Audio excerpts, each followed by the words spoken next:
Hello everyone, welcome to my channel, welcome to this video. Thank you so much for joining me today.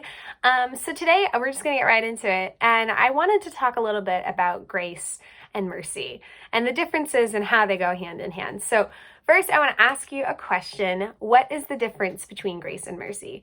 I feel like a lot of people, well, maybe not, maybe it's just me, but I know I, for the longest time, kind of used them interchangeably, and I didn't really understand the definite difference.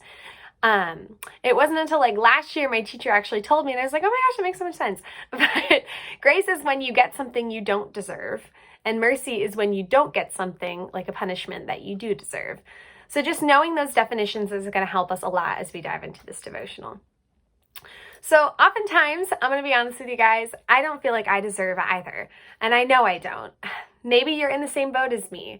You hear and you read and you learn about this grace and mercy of the Bible, but when it comes to truly accepting it and applying it to your life and your situation and accepting it as a blanket gift covering all sins, you cannot seem to apply it to your own soul.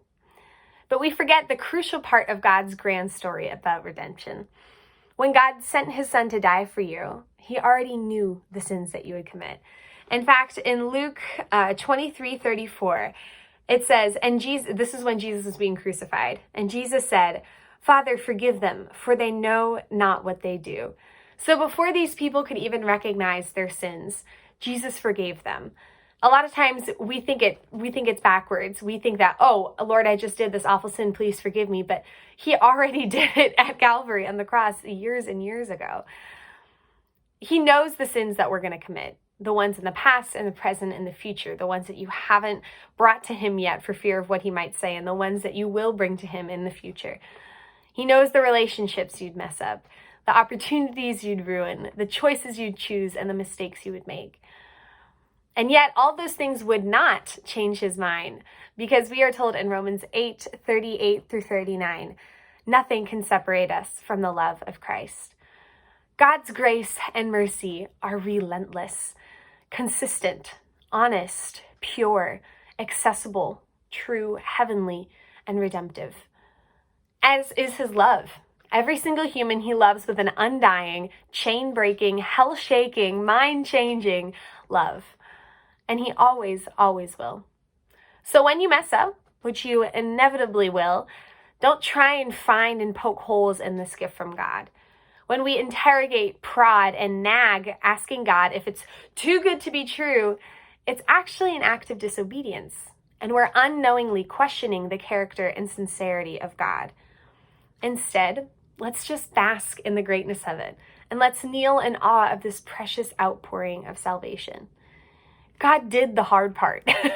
He extended his hand to us when we couldn't outstretch ours to him. So accept it. Simple as that. I found that it's not until you're at your lowest point that you find just how gorgeous grace and mercy are. In them, there is hope and freedom and change and power.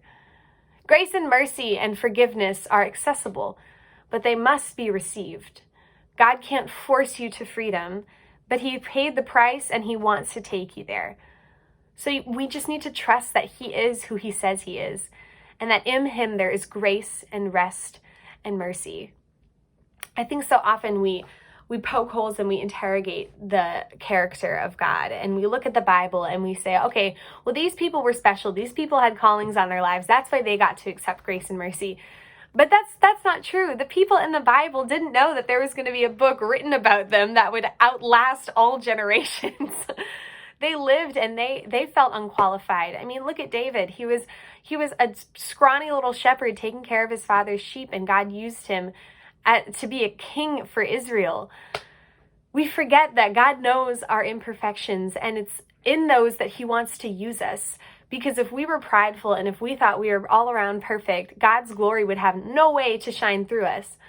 But it's through the holes in our life and our sin that he can shine through and show everyone how powerful and how effective and how changing, life-changing his grace and mercy truly is.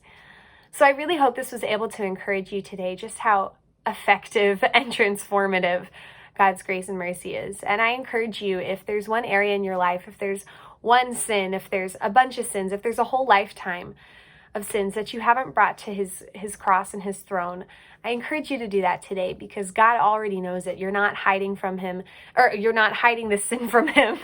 He's not caught off guard by anything, and nothing catches him by surprise, because he already knows and he's already known. So I encourage you guys to just approach his throne of grace. We serve a God who gives good grace because he is a good, good God. Even in the best way you know how, just ask him for forgiveness and ask him for mercy and ask him for his grace, because he's paid for it. It's right here. He just wants to give it to you, but first you must ask for it. So thank you so much for watching today, and thank you for putting up with I don't even think this constitutes as a posting schedule, because I haven't posted anything in months, but I appreciate you guys for sticking around and watching these. I'm praying for each and every one of you, and God bless.